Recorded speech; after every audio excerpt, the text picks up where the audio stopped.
అందరికీ నమస్కారం. ముఖ్యంగా తెలంగాణ రాష్ట్రంలోని గ్రామాల్లో ఉన్న ఓటర్ల మహాశయులందరికీ మా గ్రామ స్వరాజ్య సాధనా సమితి మరియు నేషనల్ లోకల్ గవర్నమెంట్ ఛాంబర్ తరఫున అందరికీ అభినందనలు. ఈ యొక్క ఎన్నికలు జరుగుతున్న సందర్భంగా శుభాకాంక్షలు. ముఖ్యంగా మేము కోరుకునేది ఏంటంటే, ఒక మంచి అభ్యర్థిని మన పంచాయతీ సర్పంచ్గా మరియు వార్డు సభ్యులుగా ఎన్నుకోవడం ద్వారా మన భవిష్యత్తు, గ్రామ భవిష్యత్తు వారిపై ఆధారపడి ఉంటుంది.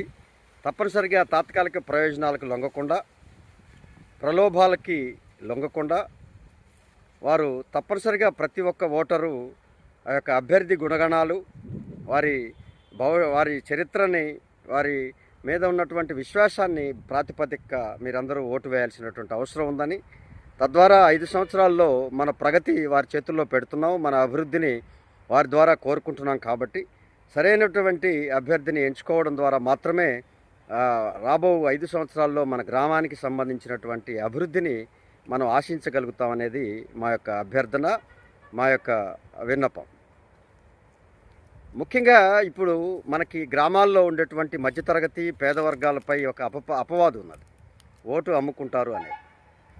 ఓటుని అమ్ముకోవడానికి జరిగే ప్రక్రియలో ఉన్నటువంటి అనేక అవలక్షణాలని మనం తొలగించుకోవాలి.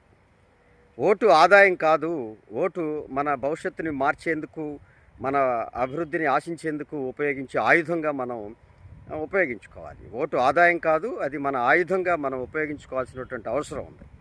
డాక్టర్ బిఆర్ అంబేద్కర్ గారు మనకి అందరికీ ఓటు హక్కు ఉండాలన్నటువంటి అంశాన్ని ఒక ప్రాతిపదికగా మనకు అందించినటువంటి ఆ ఉచిత ఓటు, అది మన అభివృద్ధిని మనం నిర్ణయించుకునేదానికి ఇచ్చినటువంటి మార్గం. అది ఆ ఓటును దుర్వినియోగం చేసుకొని భవిష్యత్తులో నాయకులు చేయలేదు, వారు చేయలేదు, వీళ్ళు చేయలేదు అనడం ద్వారా వచ్చేటువంటి అనేక రకమైన ఆరోపణలు అవి సహేతుకం కాదు.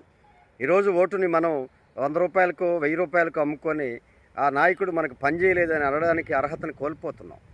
వారు మనకి ఇచ్చినటువంటి డబ్బుల ద్వారా వాళ్ళకి 5 ఏళ్ళు మనం వారికి ఇష్టారాజ్యంగా పరిపాలించుకోవాలని ఇచ్చినటువంటి అనుమతిగా వారు భావిస్తూ మనల్ని నిర్లక్ష్యం చేస్తున్నటువంటి పరిస్థితులు ఉన్నాయి.